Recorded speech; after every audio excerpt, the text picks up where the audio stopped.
Yes. Hello everyone. Welcome to Riles Academy. So, നമ്മൾ discuss ചെയ്യാൻ പോകുന്നത് സൈക്കോളജിയിൽ തന്നെ ഇമ്പോർട്ടന്റ് ആയിട്ടുള്ള ഒരു ടോപ്പിക് ആണ് സ്റ്റേജസ് ഓഫ് ഡെവലപ്മെന്റ്. ഈ സ്റ്റേജസ് ഓഫ് ഡെവലപ്മെന്റില് വളരെ പ്രധാനപ്പെട്ട ഒരു സ്റ്റേജ് ആണ് middle and late childhood. Okay, 6 to 11 ഇയേഴ്സിൽ നടക്കുന്ന ഒരു സ്റ്റേജ് ആണ്. അപ്പൊ ഈ ഒരു മിഡിൽ ആൻഡ് ലേറ്റ് ചൈൽഡ്ഹുഡിൽ നടക്കുന്ന വളരെ പ്രധാനപ്പെട്ട കുറച്ച് ഡെവലപ്മെന്റ്സ് എന്തൊക്കെയാണ് എന്നുള്ളത് നമുക്ക് വളരെ ഡീറ്റെയിൽ ആയിട്ട് നമുക്ക് ഈ ഒരു സെഷനിൽ ഡിസ്കസ് ചെയ്യേണ്ടതുണ്ട്. അതുകൊണ്ട് തന്നെ വീഡിയോ നിങ്ങൾ മുഴുവനായിട്ട് കാണുക. അതിന്റെ കൂടെ തന്നെ പിന്നെ നമ്മുടെ വാട്സപ്പ് ഗ്രൂപ്പ്, അതായത് കേട്ടറ്റുമായി ബന്ധപ്പെട്ടിട്ടുള്ള ടീച്ചിങ് എക്സാംസുമായി ബന്ധപ്പെട്ടിട്ടുള്ള ഡിസ്കഷൻസ്, PYQ MCQ ഡിസ്കഷൻസ്, അതുപോലെ തന്നെ ഇതുമായി ബന്ധപ്പെട്ട ഒരുപാട് അപ്ഡേറ്റ്സുകൾ, ഓക്കെ, അതുപോലെ തന്നെ വോയിസ് ക്ലാസ്സുകൾ എല്ലാം നമ്മൾ കംപ്ലീറ്റ്ലി ഫ്രീ ആയിട്ട് നമ്മൾ കമ്മ്യൂണിറ്റി ബേസ്ഡ് ആയിട്ട്, അതായത് വാട്സപ്പ് ഗ്രൂപ്പിൽ നമ്മൾ പ്രൊവൈഡ് ചെയ്യുന്നുണ്ട്. അപ്പൊ താല്പര്യമുള്ള ആളുകൾക്ക് ഞാൻ ഡിസ്ക്രിപ്ഷൻ ബോക്സിൽ ലിങ്ക് കൊടുക്കുന്നുണ്ട് വാട്സപ്പ് ഗ്രൂപ്പിനെ. ഇപ്പൊ ജോയിൻ ചെയ്യാവുന്നതാണ്. അതിന്റെ കൂടെ തന്നെ കേട്ടറ്റ് സൈക്കോളജിയുടെ എല്ലാ വീഡിയോസും ഞാൻ ഒരു പ്ലേലിസ്റ്റ് ആയിട്ട് പ്രിപ്പയർ ചെയ്തിട്ടുണ്ട്. അതിന്റെ ലിങ്കും ഞാൻ എന്ത് ചെയ്യുന്നതായിരിക്കും, ഡിസ്ക്രിപ്ഷൻ ബോക്സിൽ കൊടുക്കുന്നതായിരിക്കും. Okay, so anyway I am starting the session. So നമുക്ക് ആദ്യം തന്നെ ഇതിന്റെ ഒരു ബേസിക് ഡെഫിനിഷൻ കാര്യങ്ങൾ വെച്ച് നമുക്ക് ബിഗിൻ ചെയ്യാം. Middle and late childhood is the stage of development that occurs between 6 and 11 years of age. അല്ലെ, 6 മുതൽ 11 വയസ്സ് വരെ നടക്കുന്ന വളരെ പ്രധാനപ്പെട്ട ഒരു സ്റ്റേജ് ഓഫ് ഡെവലപ്മെന്റ് ആണ് middle and late childhood. Okay, after the pre school years. Okay, അപ്പൊ ഇത് നടക്കുന്ന എപ്പോഴാണ്? ഈ പ്രീ സ്കൂൾ കഴിഞ്ഞതിന് ശേഷമാണ് നമ്മൾ ഈ പറയപ്പെടുന്ന മിഡിൽ ആൻഡ് ലേറ്റ് ചൈൽഡ്ഹുഡ് എന്ന് പറയുന്ന ഒരു സ്റ്റേജ് ബിഗിൻ ചെയ്യുന്നത്. Okay, during this period children experience continuous growth in the different areas of development. Okay, അവരുടെ ലൈഫില് വളരെ പ്രധാനപ്പെട്ട ഒരുപാട് ഏരിയാസിൽ നല്ല രീതിയിൽ ഡെവലപ്മെന്റ് നടക്കുന്ന ഒരു പ്രായം, ഒരു സ്റ്റേജ് ഓഫ് ഡെവലപ്മെന്റും കൂടിയാണ് ഈ പറയുന്ന മിഡിൽ ആൻഡ് ലേറ്റ് ചൈൽഡ്ഹുഡ് എന്ന് പറയുന്നത്. ഓക്കെ, പ്രധാനപ്പെട്ട ഏരിയാസ് ഏതൊക്കെയാണ്? ഫിസിക്കൽ ഡെവലപ്മെന്റ് നടക്കും, കോഗ്നിറ്റീവ് ഡെവലപ്മെന്റ് നടക്കും, psycho social and emotional development നടക്കും, അതുപോലെ തന്നെ social development and peer influence and moral development. ഈ ഏരിയാസ് ഒക്കെയാണ് നമ്മൾ വളരെ ഡീറ്റെയിൽ ആയിട്ട് നമ്മൾ ഈ ഒരു ഭാഗത്ത് ഡിസ്കസ് ചെയ്യാൻ പോകുന്നത്. Okay, so will start with the physical development. Okay, എന്താണ് ഫിസിക്കൽ ഡെവലപ്മെന്റ്? ആ ഒരു ഭാഗത്ത് നിങ്ങൾ അറിഞ്ഞിരിക്കേണ്ട വളരെ പ്രധാനപ്പെട്ട കുറച്ച് കാര്യങ്ങളാണ്.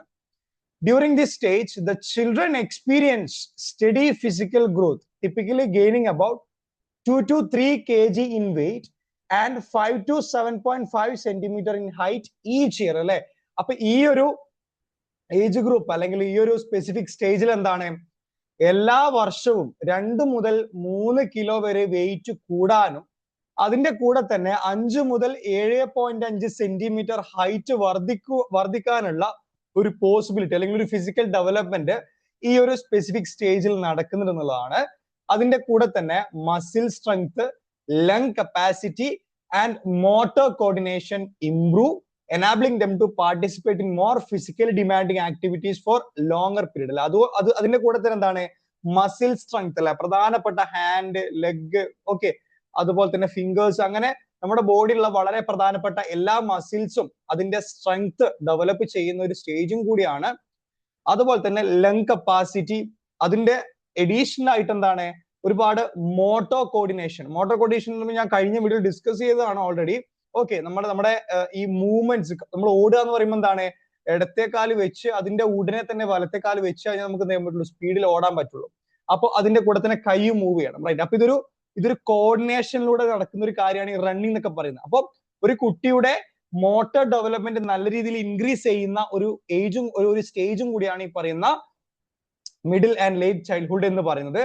അതുകൊണ്ട് തന്നെ എന്താണ്, ഫിസിക്കലി ഡിമാൻഡിങ് ആയിട്ടുള്ള ഒരുപാട് ആക്ടിവിറ്റീസ്, ഫോർ എക്സാമ്പിൾ സ്പോർട്സ്, അല്ലെ, മോട്ടോർ ഡെവലപ്മെന്റ് ഇൻക്രീസ് ചെയ്യാന്ന് പറയുമ്പോൾ അവർക്ക് എന്താണ്, കുട്ടികൾക്ക് സ്പോർട്സിലൊക്കെ നല്ല രീതിയിൽ ഇൻവോൾവ് ചെയ്യാൻ പറ്റുന്ന ഒരു ഏജ് ഗ്രൂപ്പും കൂടിയാണ് ഈ പറയുന്ന middle and late childhood age group എന്ന് പറയുന്നത്. Okay, girls often begin their growth spurt earlier than boys, making them temporarily taller during the later part of middle childhood. Okay, middle childhood എന്ന സമയത്ത് പെൺകുട്ടികളെ സംബന്ധിച്ചിടത്തോളം ഉള്ള വളരെ പ്രധാനപ്പെട്ട ഒരു ഡെവലപ്മെന്റ് എന്താണെന്ന് വെച്ച് കഴിഞ്ഞാല് അവര് ആൺകുട്ടികളെക്കാൾ കൂടുതൽ എന്താണ്, അവർക്ക് ടെമ്പററി ടോളർ ആകാനുള്ള അല്ലെങ്കിൽ ടോളർ ആകുന്ന ഒരു ടെൻഡൻസി അവരിൽ കാണാറുണ്ട്. ഓക്കെ, പെർമനന്റ് അല്ല, ടെമ്പററി ആയിട്ട് കേട്ടോ.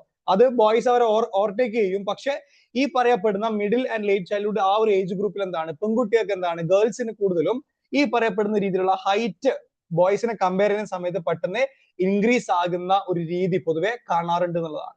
Okay, both gross motor skills and fine motor skills becomes more refined, supporting better performance in sports, academic tasks and everyday activities. Okay, ഈ ഗ്രോസ് മോട്ടോർ സ്കിൽസും ഫൈൻ മോട്ടോർ സ്കിൽസും വളരെ detail ആയിട്ട് കഴിഞ്ഞ വീഡിയോയിൽ ഡിസ്കസ് ചെയ്തിട്ടുണ്ട്. അതുകൊണ്ട് ഞാൻ പറഞ്ഞത് നമ്മുടെ പ്ലേലിസ്റ്റിലോട്ട് പോകട്ടെ, ഡിസ്ക്രിപ്ഷൻ ഞാൻ കൊടുക്കുന്നുണ്ട്. അപ്പൊ നിങ്ങൾ അത് ആ ഒരു സ്റ്റെപ്പിൽ തന്നെ പഠിക്കുകയാണെന്നുണ്ടെങ്കിൽ നമ്മൾ, കാരണം ഓരോ പോയിന്റും പറഞ്ഞാണ് ഓരോ സ്റ്റേജിലോട്ടും വരുന്നത്. ഓക്കെ, അപ്പൊ നിങ്ങൾ ആ സിസ്റ്റമാറ്റിക് ആയിട്ട് തന്നെ പഠിക്കുക. അപ്പൊ ഞാൻ പ്ലേലിസ്റ്റിൽ സിസ്റ്റമാറ്റിക് ആയിട്ട് തന്നെ ഞാൻ അപ്ലോഡ് ചെയ്തിട്ടുള്ളത്. ഓക്കെ, അപ്പൊ അത് കണ്ടു കഴിഞ്ഞാൽ നിങ്ങൾക്ക് പെട്ടെന്ന് മനസ്സിലാവും.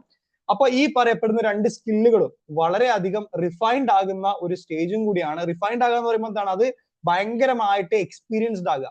നമ്മൾ ഈ രണ്ട് മോട്ടോർ സ്കിൽസും ഫൈൻ മോട്ടോർ സ്കിൽസും നല്ല രീതിയിൽ നമ്മൾ പ്രവർത്തിച്ച് നമ്മൾ യൂസ്ഡ് ടു ആവും അതുമായിട്ട്. ഓക്കെ, അതുകൊണ്ട് തന്നെ കുട്ടികൾക്ക് എന്താണ്, സ്പോർട്സിൽ നല്ല രീതിയിൽ പെർഫോം ചെയ്യാൻ പറ്റും. അതുപോലെ തന്നെ ഒരുപാട് അക്കാഡമിക് ടാസ്കുകൾ, അതുപോലെ തന്നെ ഒരുപാട് എവറിഡേ ആക്ടിവിറ്റീസിലൊക്കെ നല്ല രീതിയിൽ പെർഫോം ചെയ്യാൻ പറ്റുന്ന ഒരു പോസിബിലിറ്റി ഈ പറയപ്പെടുന്ന സ്റ്റേജിൽ ഉണ്ട് എന്നുള്ളതാണ്. ഓക്കെ, ഇതാണ് എന്ത് ഫിസിക്കൽ ഡെവലപ്മെന്റിന്റെ ഭാഗത്ത് നിങ്ങൾ അറിഞ്ഞിരിക്കേണ്ട one of the most important points. Okay, next വരുന്നതാണ് എന്ത് cognitive development. Okay, during this stage children's enter Piaget's concrete operational stage where they develop logical thinking and improved problem solving abilities. Okay, ഈ ഒരു cognitive എന്ന് പറയുമ്പോൾ മൈൻഡുമായി ബന്ധപ്പെട്ട കാര്യമാണ്. അപ്പൊ ഈ ഒരു സ്റ്റേജിലോട്ട് എത്തുന്നതിലൂടെ കുട്ടികൾക്ക് എന്താണ്, ഒരു ലോജിക്കൽ തിങ്കിങ് ഡെവലപ്പ് ചെയ്യുന്ന ഒരു ഏജ് ഗ്രൂപ്പ് ആണ് ഈ പറയുന്നത്. അതുപോലെ തന്നെ ഒരുപാട് പ്രോബ്ലം സോൾവിംഗ് എബിലിറ്റീസ് ഡെവലപ്പ് ചെയ്യുന്നതാണ്. അതിന്റെ കൂടെ തന്നെ പിയാഗറ്റ്സിന്റെ കോൺക്രീറ്റ് ഓപ്പറേഷണൽ സ്റ്റേജിലോട്ട് അവർ കിടക്കുകയാണ്. അതെന്താ നമുക്ക് നോക്കാം. They begin to understand concepts such as conservation, classification and transitive reasoning. ഞാൻ പറഞ്ഞുതരാം, വളരെ സിമ്പിൾ ആയിട്ട് എക്സാമ്പിൾസ് യൂസ് ഞാൻ പറഞ്ഞുതരാം. എന്താണ് first concept such as conservation. എന്താണ് conservation? Understand the quantity remains the same despite the change in shape or appearance. അല്ലെ, അതായത് ഈ വളരെ ഈ ഏർലി ചൈൽഡ്ഹുഡിൽ കുട്ടികളെ സംബന്ധിച്ചിടത്തോളം അവര് ഒരു വീതിയുള്ള ഹൈറ്റ് കുറഞ്ഞ ഗ്ലാസും ഒരു നീളമുള്ള ഒരു ഗ്ലാസും ഇത് രണ്ടും കൊടുത്തു കഴിഞ്ഞാൽ കുട്ടികൾ എന്ത് ചെയ്യുക, ആ നീളമുള്ള ഗ്ലാസ് ആണ് സെലക്ട് ചെയ്യുക. കുട്ടികളെ ചിന്തിക്കുകയാണ് എന്താണ്, ആ ഒരു നീളമുള്ള ഗ്ലാസ്സിലായിരിക്കും കൂടുതൽ വെള്ളം ഉണ്ടാകുക എന്നുള്ള ഒരു ടെൻഡൻസി, ചിന്തിക്കാൻ ടെൻഡൻസി കുട്ടികൾക്ക് ഉണ്ടാവും. കാരണം കുട്ടികൾക്ക് അത് കമ്പയർ ചെയ്യാൻ, അതായത് വീതി കൂടിക്കഴിഞ്ഞാല് അതിൽ കൂടുതൽ ക്വാണ്ടിറ്റി നിറയും എന്നുള്ള ലോജിക്ക് ഡെവലപ്പ് ചെയ്യുന്ന ഒരു പ്രായമല്ല ഏർലി ചൈൽഡ്ഹുഡ് എന്ന് പറയുന്നത്. കുട്ടികളെ സംബന്ധിച്ചിടത്തോളം അവരെന്താണ്, എപ്പോഴും ഹൈറ്റ് ആണ് എന്ത് ചെയ്യുക, അവർ പ്രിഫർ ചെയ്യുക. നീളം, അപ്പൊ ആ ഒരു ലോജിക്ക വർക്ക് ചെയ്യുക. നീളമാകുമ്പോൾ അതിൽ കുറെ വെള്ളം ഉണ്ടാവും. ഓക്കെ, പക്ഷേ ഈ പറയപ്പെടുന്ന സ്റ്റേജിലോട്ട് എത്തുന്ന സമയത്ത്, കറണ്ട് സ്റ്റേജിലോട്ട് എത്തുന്ന സമയത്ത് കുട്ടികൾക്ക് എന്താണ്, അത് കറക്റ്റ് മനസ്സിലാവും. അതായത് നീളമായിക്കോട്ടെ വീതി ആയിക്കോട്ടെ. അപ്പൊ നീളം കുറയുന്ന സമയത്ത് എന്താണ്, അതായത് വീതിയുള്ള ഗ്ലാസ്സിൽ ഉണ്ടാകുന്ന വെള്ളത്തിന്റെ സെയിം ക്വാണ്ടിറ്റി ആണ് വീതി കുറഞ്ഞ് നീളമുള്ള ഗ്ലാസ്സിന് ഉണ്ടാവുക എന്നുള്ള ഒരു ലോജിക്കൽ തിങ്കിങ് ഉണ്ടല്ലോ, അത് ഡെവലപ്പ് ചെയ്യുന്ന ഒരു സ്റ്റേജ് ആണ്. അതിന് വിളിക്കുന്ന പേരാണ് ഈ പറയുന്ന കോൺസർവേഷൻ എന്ന് പറയുന്നത്. Okay, understanding that quantity remains the same, quantity രണ്ടിലും സെയിം ആണ് despite the change in shape or appearance. അല്ലെ, ഷേപ്പിലും അപ്പിയറൻസിലും എന്തൊക്കെ മാറ്റങ്ങൾ സംഭവിച്ചു കഴിഞ്ഞാലും അതിലുള്ള ക്വാണ്ടിറ്റി സെയിം ആണ് എന്നുള്ള ലോജിക്ക് അത് ഡെവലപ്പ് ചെയ്യുന്ന ഒരു സ്റ്റേജ് ആണ് ഈ പറയുന്ന മിഡിൽ ആൻഡ് ലേറ്റ് ചൈൽഡ്ഹുഡ് എന്ന് പറയുന്നത്. ഓക്കെ, അതുപോലെ തന്നെ വരുന്ന നെക്സ്റ്റ് ആണെന്ത് ക്ലാസിഫിക്കേഷൻ. എന്താണ് classification? Grouping objects based on എന്താണ് കോമൺ ക്യാരക്ടറിസ്റ്റിക്സ്. അല്ലെ, അതായത് കോമൺ ആയിട്ട് വരുന്ന ക്യാരക്ടറിസ്റ്റിക്സ് ഉള്ള കാര്യങ്ങൾ എന്ത് ചെയ്യാണ്, ഗ്രൂപ്പ് ചെയ്യാനുള്ള ഒരു ടെൻഡൻസി നമുക്ക് സിമ്പിൾ ആയിട്ട് അറിയുന്ന ഒരു കാര്യമാണല്ലേ. അതായത് ഇപ്പൊ വെജിറ്റബിൾസ്, ഫ്രൂട്ട്സ്, ഓക്കെ, അതുപോലെ തന്നെ സ്റ്റേഷനറി ഐറ്റംസ്, ഇതെല്ലാം എന്താണ് കോമൺ ക്യാരക്ടറിസ്റ്റിക്സ്. ഇതിനെ കൃത്യമായിട്ട് ഗ്രൂപ്പ് ചെയ്യാനുള്ള ഒരു ലോജിക്കും ഡെവലപ്പ് ചെയ്യുന്ന ഒരു സ്റ്റേജ് ആണിത്. അതുപോലെ തന്നെ transitive reasoning, understanding the relationship between different objects or ideas. Okay, so അതിന് നമുക്കൊരു എക്സാമ്പിൾ പറയുകയാണെന്നുണ്ടെങ്കിൽ I will show one thing. Okay, അതായത് എ ബിനേക്കാൾ വലുതാണെന്ന് പറയാണ്, അതുപോലെ ബി സിനേക്കാൾ വലുതാണ്. അപ്പോ എ സിനേക്കാൾ വലുതാണോ എന്ന് ചോദിച്ചു കഴിഞ്ഞാല് നമ്മൾ എന്താ പറയാ, എ സിനേക്കാൾ വലുതാണെന്നുള്ള ലോജിക് ഉണ്ടല്ലോ. ഓക്കെ, ഇതാണ് ഈ പറയുന്ന ട്രാൻസിറ്റീവ് റീസണിങ് എന്ന് പറയുന്നത്. ഓക്കെ, അതായത് ഡിഫറെന്റ് ഐഡിയാസ് തമ്മിലുള്ള റിലേഷൻഷിപ്പ്, ഇപ്പോ എയും ബിയും സിയും മനസ്സിലായി കഴിഞ്ഞാല് എയും സിയും തമ്മിലുള്ള ബന്ധം ഐഡന്റിഫൈ ചെയ്യാനുള്ള ഒരു കോഗ്നിറ്റീവ് ഡെവലപ്മെന്റ് ഉണ്ടല്ലോ, അത് ഡെവലപ്പ് ചെയ്യുന്ന ഒരു സ്റ്റേജും കൂടിയാണ് ഈ പറയുന്ന മിഡിൽ ആൻഡ് ലേറ്റ് ചൈൽഡ്ഹുഡ് എന്ന് പറയുന്നത്. ഓക്കെ, പിന്നെന്താണ്, 1 second, Their attention span, memory, planning, and decision-making skills also improve, allowing them to concentrate better, regulate their behavior, and perform more effectively in academic and everyday task. അല്ലെ? അപ്പൊ ഈ cognitive development ബന്ധപ്പെട്ട കാര്യമാണ്. ഇപ്പൊ attention span അല്ലെ, ഒരു കാര്യം ചെയ്യുന്ന സമയത്ത് അതിൽ തന്നെ കൃത്യമായിട്ട് ഫോക്കസ് ചെയ്യാനുള്ള ഒരു മനുഷ്യന്റെ എബിലിറ്റിയാണ് അറ്റൻഷൻ സ്പാൻ എന്ന് പറയുന്നത്. അതുപോലെ തന്നെ മെമ്മറി, ഓർമ്മിച്ച് വെക്കാനുള്ള എബിലിറ്റി, പ്ലാനിങ്, കാര്യങ്ങൾ കൃത്യമായിട്ട് പ്ലാൻ ചെയ്യാനുള്ള ഒരു എബിലിറ്റി, അതുപോലെ തന്നെ ഒരു സിറ്റുവേഷൻ വന്നു കഴിഞ്ഞാൽ ആ സിറ്റുവേഷൻ അനുസരിച്ചിട്ടുള്ള തീരുമാനങ്ങൾ എടുക്കാനുള്ള ഡിസിഷൻ സ്കിൽസും ഇംപ്രൂവ് ചെയ്യുന്ന ഒരു സ്റ്റേജും കൂടിയാണ് ഈ പറയുന്ന മിഡിൽ ആൻഡ് ലേറ്റ് ചൈൽഡ്ഹുഡ് എന്ന് പറയുന്നത്.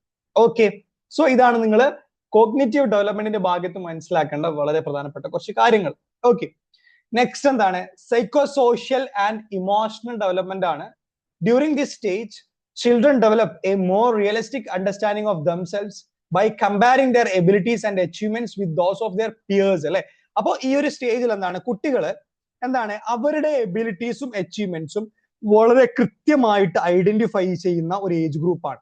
ഓക്കെ, അവരെങ്ങനെ ഐഡന്റിഫൈ ചെയ്യുക? മറ്റുള്ള കുട്ടികളുമായിട്ട് കമ്പയർ ചെയ്യും. അല്ലെ? ഇപ്പോ പിന്നെ എൻ്റെ ഒരു കൂട്ടുകാരൻ നല്ല രീതിയിൽ പാട്ട് പാടുന്ന എനിക്കൊരു ഫ്രണ്ട് എനിക്കുണ്ട്. അപ്പൊ ഞാൻ എന്ത് ചെയ്തു, ഞാൻ സെൽഫായിട്ട് പാടി നോക്കും. എനിക്ക് പാട്ട് പാടാൻ അറിയില്ല. അപ്പൊ എനിക്ക് മനസ്സിലാവും എനിക്ക് പാട്ട് പാടാനുള്ള കഴിവില്ല എന്ന് പറയും. അതുപോലെ തന്നെ വേറെ ഏതോ ഒരു കാര്യത്തിൽ ഞാൻ നല്ലോണം ഓടുന്നുണ്ട്. മറ്റുള്ള ഫ്രണ്ട്സുമായിട്ട് കമ്പയർ ചെയ്യുന്ന സമയത്ത് ഞാൻ എൻ്റെ ഓട്ടത്തിൽ കുറച്ചും കൂടി സ്പീഡാണ്. അതുകൊണ്ട് എനിക്ക് സ്വന്തം മനസ്സിലാകാണ് എന്താണ്, ഞാൻ അത്ലറ്റിക്സിൽ കുറച്ചും കൂടി എബിലിറ്റി ഉള്ള ഒരു വ്യക്തിയാണെന്ന് മനസ്സിലാണ്. അപ്പൊ ഈ ഒരു ഏജ് ഗ്രൂപ്പിൽ നമ്മളെ എബിലിറ്റീസും അച്ചീവ്മെന്റ്സും നമ്മളെ പിയേഴ്സുമായിട്ട് കമ്പയർ ചെയ്യും. നമ്മളെ ഫ്രണ്ട്സ് ഗ്രൂപ്പ്, പിയേഴ്സ് എന്ന് പറയുമ്പോൾ ചുറ്റുമുള്ള കുട്ടികൾ, ഓക്കെ, അവരുമായിട്ട് കമ്പയർ ചെയ്യുന്ന സമയത്ത് എന്താണ്, അതിലൂടെ നമുക്ക് മനസ്സിലാവും നമ്മുടെ ഡെവലപ്മെന്റ്, നമ്മുടെ എബിലിറ്റീസ് എന്തൊക്കെയാണെന്ന് വളരെ കൃത്യമായിട്ട് നമുക്ക് മനസ്സിലാവുന്നതാണ്. Okay, they begin to recognize their own strength and weakness which shape their self concept and self esteem. അല്ലെ? അപ്പൊ ഈ ഒരു ഏജ് ഗ്രൂപ്പിൽ എന്താണ്, അവർ കൃത്യമായിട്ട് അവരുടെ സ്ട്രെങ്ത് എന്താണ്, അവരുടെ വീക്ക്നെസ് എന്താണെന്ന് അവർ കൃത്യമായിട്ട് ഐഡന്റിഫൈ ചെയ്യും. അതിലൂടെ എന്താണ്, അവരുടെ സെൽഫ് കോൺസെപ്റ്റും സെൽഫ് എസ്റ്റീം അവർ കൃത്യമായിട്ട് ഇൻക്രീസ് ചെയ്യും. ഓക്കെ, നമുക്ക് എന്തൊക്കെ കാര്യങ്ങളിലാണ് എബിലിറ്റി ഉള്ളത്, അതിൽ അവർ ഭയങ്കര സെൽഫ് കോൺസെപ്റ്റ് ആയിരിക്കും. ഓക്കെ, സെൽഫ് കോൺഫിഡന്റ് ആയിരിക്കും, sorry. Okay, their ability to understand and control emotions also improves, although they may still seek guidance from parents or teachers in different situation. Okay, difficult situation. Okay, അപ്പൊ ഈ ഒരു age ഗ്രൂപ്പിൽ കുട്ടികൾക്ക് എന്താണ്, നല്ല രീതിയിലുള്ള ഈ പറയപ്പെടുന്ന ഇമോഷൻസ് അണ്ടർസ്റ്റാൻഡ് ചെയ്യാനും അതിനെ കൺട്രോൾ ചെയ്യാനുമുള്ള ഒരു ഡെവലപ്മെന്റ് നല്ല രീതിയിൽ ബിഗിൻ ചെയ്യുന്ന ഒരു ഏജ് ആട്ടോ. അത് കൃത്യമായിട്ട് സസ്റ്റെയിൻ ചെയ്യാന്നുള്ളതല്ല, അത് ബിഗിൻ ചെയ്യുന്നതാണ്. എന്നാൽ പോലും കുട്ടികൾക്ക് എന്താണ്, പല രീതിയിലുള്ള ഇമോഷണൽ ഇഷ്യൂസ് ഉണ്ടാവും. അത് അവരുടെ പേരൻസും ടീച്ചേഴ്സിന്റെ സഹായത്തിലൂടെ അവരെന്ത് ചെയ്യും, അതിൽ ഡെവലപ്മെന്റ്സ് കൊണ്ടുവരും. Okay, friendships become increasingly important, helping children develop their social skills such as cooperation, empathy and communication. അപ്പൊ ഈ ഒരു ഏജ് ഗ്രൂപ്പിൽ എന്താണ്, ഫ്രണ്ട്ഷിപ്പ് എന്നുള്ളത് വളരെ പ്രധാനപ്പെട്ട ഒരു കാര്യമാണ്. കാരണം ഫ്രണ്ട്ഷിപ്പ് ഉണ്ടെങ്കിൽ മാത്രമേ കുട്ടികൾക്ക് എന്താണ് ഒരുപാട് സോഷ്യൽ സ്കിൽസുകൾ ഡെവലപ്പ് ചെയ്യാൻ പറ്റൂ. അല്ലെ? കോഓപ്പറേഷൻ, സഹകരിക്കുക, എംപതി, അല്ലെ, ഒരു അനുകമ്പ തോന്നുക, അതുപോലെ തന്നെ കമ്മ്യൂണിക്കേഷൻ, നല്ല രീതിയിൽ സംസാരിക്കാനുള്ള ഒരു എബിലിറ്റിയും ഡെവലപ്പ് ചെയ്യുന്ന ഒരു ഏജ് ഗ്രൂപ്പാണ്. Okay, peer acceptance plays an significant role in their emotional well-being, and while family values and experience continue to influence their behavior, moral reasoning, sense of identity. അപ്പോൾ ഇവിടെ കൂടുതലും ഫോക്കസ് ചെയ്യുന്നതാണ് പിയേഴ്സിന്റെ ആക്സെപ്റ്റൻസ് ആണ്. അല്ലെ? കാരണം കുട്ടികളെ അവരുടെ ഫ്രണ്ട്സ് അവരെ ആക്സെപ്റ്റ് ചെയ്താൽ മാത്രമാണ് അവർക്ക് എന്താണ് ഇമോഷണലി ഭയങ്കര ഹാപ്പി ആവാൻ പറ്റുള്ളൂ.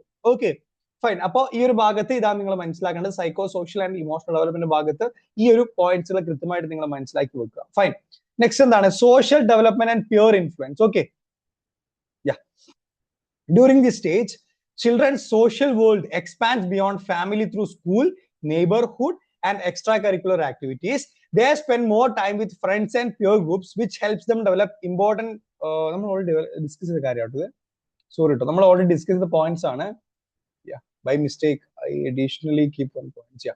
അപ്പോൾ അതിൽ അഡീഷണൽ വരുന്നതാണ് participating in sports, clubs or group activities build confidence, leadership, and sense of belonging. Okay, however, excessive competition or fear of failure may discourage some children from participating in group activities. അപ്പോൾ ഈ ഒരു age ഗ്രൂപ്പിലാണ് കൂടുതലായിട്ട് നമ്മൾ ഈ പറയപ്പെടുന്ന sports activities, clubs, group ആക്ടിവിറ്റീസിലെ കുട്ടികൾ പിന്നെ involve ആകുന്നത്. അതോടെ കുട്ടികൾക്ക് എന്താണ് കോൺഫിഡൻസും ലീഡർഷിപ്പും അതുപോലെ തന്നെ സെൻസ് ഓഫ് ബിലോങ്ങിനെസ്സും അവർക്ക് അവിടെ ഡെവലപ്പ് ചെയ്യാൻ വേണ്ടി പറ്റുന്നുണ്ട്. പക്ഷെ അതിന്റെ കൂടെ നിങ്ങൾ മനസ്സിലാക്കുക, എക്സസീവ് ആയിട്ടുള്ള കോമ്പറ്റീഷൻ എന്താണ്, അതുപോലെ തന്നെ എക്സസീവ് ആയിട്ടുള്ള കോമ്പറ്റീഷനും ഫിയർ ഓഫ് ഫെയിലറും ഉണ്ടാകാനുള്ള ഒരു പോസിബിലിറ്റി ഇവിടെ ഉണ്ട്. അങ്ങനെ സംഭവിച്ചു കഴിഞ്ഞാൽ കുട്ടികൾ എന്ത് ചെയ്യും, ആ പോയ സ്പീഡിന് തിരിച്ച് ബാക്കോട്ടേക്ക് വരും. ഓക്കെ, അപ്പൊ അതും എക്സസീവ് ആയിട്ട് സംഭവിച്ചു കഴിഞ്ഞാൽ ഉണ്ടാകാനുള്ള ഒരു പോസിബിലിറ്റി ഈ ഒരു ഏജ് ഗ്രൂപ്പിൽ ഉണ്ട് എന്നുള്ളതാണ് നിങ്ങൾ മനസ്സിലാക്കേണ്ട ഒരു കാര്യം. Okay, last and final moral development ആണ്. During this stage children progress through Kohlberg's stages of moral development. Okay, നമുക്ക് ഈ പ്രധാനപ്പെട്ട ഒരുപാട് സൈക്കോളജി നമുക്ക് ഡീറ്റെയിൽ ആയിട്ട് സെപ്പറേറ്റ് പഠിക്കാനുണ്ട്, പക്ഷെ ഇത് പറയുമ്പോൾ അതിന്റെ കൂടെ പറഞ്ഞു പോകട്ടോ. Moving from obeying rules to avoid punishment towards understanding the importance of rules, fairness and social approval. നമ്മളെ ഒരു സ്പെസിഫിക് ഏജ് ഗ്രൂപ്പ്, അതായത് ഒരു ഏർലി ചൈൽഡ്ഹുഡ് വരെ കുട്ടികൾ തെറ്റും ശരിയും എങ്ങനെയാണ് കമ്പയർ ചെയ്യുക? പണിഷ്മെന്റും റിവാർഡിന്റെയും അടിസ്ഥാനത്തിലാണ് അല്ലെ. അതായത് ഞാനൊരു കാര്യം ചെയ്തു കഴിഞ്ഞാൽ എന്നെ വഴക്ക് പറഞ്ഞാൽ അത് തെറ്റാണ്, ഞാനൊരു കാര്യം ചെയ്തു കഴിഞ്ഞാൽ എനിക്ക് റിവാർഡ് കിട്ടിയാൽ അത് ശരിയാണ് എന്നുള്ളൊരു ഒരു തിങ്കിങ് എബിലിറ്റി ആയിരുന്നു, മോറൽ എബിലിറ്റി, ഒരു മോറൽ പേഴ്സ്പെക്റ്റീവ് ആയിരുന്നു ഏർലി ചൈൽഡ്ഹുഡ് വരെ കുട്ടികൾക്ക് ഉണ്ടാകുക. പക്ഷെ ഈ ഒരു സ്റ്റേജ് ആകുന്ന സമയത്ത് ഈ പണിഷ്മെന്റ്, റിവാർഡ് അത് കിട്ടുന്നതിന് അപ്പുറം കുട്ടികൾ എന്താണ് ഈ നിയമങ്ങളുടെ ഇമ്പോർട്ടൻസ്, എന്തുകൊണ്ടാണ് ഈ റൂൾസുകൾ ഫോളോ ചെയ്യേണ്ടത്, അതുപോലെ തന്നെ സോഷ്യൽ അപ്രൂവൽ, നമുക്കൊരു സമൂഹത്തിൽ നിൽക്കുന്ന സമയത്ത് ഈ നിയമങ്ങൾ പാലിക്കുന്നത് ഇമ്പോർട്ടന്റ് ആണല്ലേ എന്നുള്ള ആ ഒരു തിങ്കിങ് ഉണ്ടല്ലോ, അത് ഡെവലപ്പ് ചെയ്യുന്ന, അല്ലെങ്കിൽ ആ ഒരു മോറൽ ഡെവലപ്മെന്റ് ഇൻക്രീസ് ചെയ്യുന്ന ഒരു ഏജ് ഗ്രൂപ്പും കൂടിയാണ് ഈ പറയുന്ന മിഡിൽ ആൻഡ് ലേറ്റ് ചൈൽഡ്ഹുഡ് എന്ന് പറയുന്നത്. Okay, they begin to consider other people's perspective and develop values such as honesty, responsibility, respect and justice. അല്ലെ, അതുപോലെ തന്നെ ഇവിടെ എന്താണ് കുട്ടികൾ മറ്റുള്ള ആളുകളുടെ മറ്റുള്ള ആളുകളുടെ പെർസ്പെക്റ്റീവ് കാര്യങ്ങൾ കാണാനും അതിനെ അടിസ്ഥാനമാക്കിയിട്ട് എന്താണ് ഹോണസ്റ്റി, സത്യസന്ധത, അതുപോലെ തന്നെ റെസ്പോൺസിബിൾ ആയിട്ടുള്ള ഒരു ബിഹേവിയർ ഫോം ചെയ്യുക, അതുപോലെ തന്നെ റെസ്പെക്ട് അല്ലെ ബഹുമാനം കൊടുക്കുക, ജസ്റ്റിസ് നീതിബോധം ഇങ്ങനെയുള്ള കാര്യങ്ങളൊക്കെ ഡെവലപ്പ് ചെയ്യുന്ന ഒരു ഏജ് ഗ്രൂപ്പും കൂടിയാണ്. These experiences help lay the foundation for their moral identity and ethical decision making. Okay, അപ്പൊ ഈ ഒരു ഏജ് ഗ്രൂപ്പിൽ ഉണ്ടാകുന്ന ഈ പറയപ്പെടുന്ന സ്പെസിഫിക് ആയിട്ടുള്ള മോറൽ ഡെവലപ്മെന്റ് പിന്നീട് അവരുടെ ലൈഫിലോട്ടുള്ള മോറൽ ഡെവലപ്മെന്റ്സിന്റെ ഒരു ഫൗണ്ടേഷൻ ആയിട്ട് വർക്ക് ചെയ്യുന്നുണ്ടെന്നുള്ളതാണ് നിങ്ങൾ ഈ ഒരു ഭാഗത്ത് മനസ്സിലാക്കേണ്ട കാര്യം. ഫൈൻ. സോ ഇതൊക്കെയാണ് നമുക്ക് മിഡിൽ ആൻഡ് ലേറ്റ് ചൈൽഡ്ഹുഡ് എന്നുള്ള ഭാഗത്ത് 6 to 11 ഇയേഴ്സ് ഏജ് ഗ്രൂപ്പിൽ നടക്കുന്ന വളരെ പ്രധാനപ്പെട്ട ഡെവലപ്മെന്റ്സ് ഇതൊക്കെയാണ്. അപ്പൊ നിങ്ങൾ കൃത്യമായിട്ടും ഐഡന്റിഫൈ ചെയ്യുക എന്തൊക്കെയാണ്, ഏതൊക്കെ ഭാഗങ്ങളാണ് നിങ്ങൾ കൃത്യമായിട്ട് ഫോക്കസ് ചെയ്യേണ്ടതെന്നുള്ളത്. അതിന്റെ കൂടെ തന്നെ എന്തെങ്കിലും ഡൗട്ട്സുകൾ, കാര്യങ്ങൾ, ക്ലാരിഫിക്കേഷൻസ്, എക്സ്ട്രാ എന്തെങ്കിലും അഡീഷണൽ ആയിട്ട് നിങ്ങൾക്ക് കാര്യങ്ങൾ അറിയണം എന്നുള്ളത് നമ്മുടെ വാട്സ്ആപ്പ് ഗ്രൂപ്പിൽ ജോയിൻ ചെയ്യുക. I will be there. Okay, link ഞാൻ ഓൾറെഡി പറഞ്ഞൊരു കാര്യമാണ്, ഡിസ്ക്രിപ്ഷൻ ബോക്സിൽ ഉണ്ടാവും. നിങ്ങൾ ജോയിൻ ചെയ്ത് കഴിഞ്ഞാൽ നമുക്ക് എന്തെങ്കിലും കാര്യങ്ങളൊക്കെ ഡിസ്കസ് ചെയ്യാവുന്നതാണ്. ഓക്കെ, അതുപോലെ തന്നെ നിങ്ങൾക്ക് വീഡിയോ ഇഷ്ടപ്പെട്ടിട്ടുണ്ടെന്നുണ്ടെങ്കിൽ, നിങ്ങൾക്ക് എന്തെങ്കിലും ഇൻസൈറ്റ്സ് ഈ ഒരു ഭാഗത്ത് കിട്ടിയിട്ടുണ്ടെന്നുണ്ടെങ്കിൽ നമ്മുടെ ചാനൽ ജസ്റ്റ് ഒന്ന് സബ്സ്ക്രൈബ് ചെയ്യുക. അതുപോലെ തന്നെ ഇതുമായി ബന്ധപ്പെട്ട് നിങ്ങളുടെ ഒരുപാട് ഫ്രണ്ട്സ് ഗ്രൂപ്പുകളൊക്കെ ഉണ്ടാവില്ല, കാറ്ററ്റും അതുപോലെ തന്നെ വേരിയസ് ടീച്ചിങ് എക്സാംസിന് പ്രിപ്പയർ ചെയ്യുന്ന ആളുകളിലോട്ട് ഈ വീഡിയോ ജസ്റ്റ് ഒന്ന് ഷെയർ ചെയ്യുക. Fine. Yeah, so that's all about today's session. So we'll see you in the next video. Till then, bye and thanks everyone.